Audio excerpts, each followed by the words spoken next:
Good afternoon to my public speaking class. My name is Aubrey Neal, and I am from Thompson, Georgia. I am a currently dual enrolled student at Augusta Tech, and I plan to major in nursing at Augusta University for all 4 years. One fun fact about me is that I have completed 3 pathways at my school: early childhood, allied health, and cosmetology. So I guess you can say I like to keep my options open. I am excited to be here today in this class and to share a little bit about myself while also discussing something that plays a big role in how we communicate every day, which is listening styles. Specifically, I want to talk about a listening style that I've come to appreciate both in my personal and in my work life: empathetic listening. So what is empathetic listening? Unlike passive listening, where we simply hear the words being spoken, or critical listening, where we analyze what someone is saying, empathetic listening is truly about understanding and truly about connecting with other persons and emotions.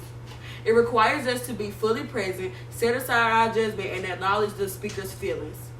I first realized the importance of empathetic listening while working at my job, which is a daycare. As you can imagine, working with young children means dealing with all sorts of emotions. Some days we have excitement, some days it's frustration, sad, and some days we just have full-blown meltdowns. When a child is upset, they may not always have the words to express what's wrong. So instead of immediately jumping in with the solution, I've learned that I just want to simply listen to them. For example, one of my kids was crying because another one of their friends took their toy. It's easy to say, "Oh, you'll be okay, you'll be fine, go pick another toy." But their response doesn't make them feel heard. Instead, I take a different approach. I kneel down to their level and make eye contact, and I say, "I see that you're really upset. It must have made you mad that your friend took your toy. Do you want to talk about it?" This small act of acknowledging their emotions helps them feel understood and valued. More often than not, once they feel heard, they calm down much faster if I had simply told them to move on and find another toy. Empathetic listening isn't just about when working with children, it's about my everyday life. I've observed it in action among my peers, especially in clubs like I'm in National Beta Club and Skills USA, where we're engaged in community service. There have been multiple times when my friend or classmate were having a bad day and just needed to vent to me.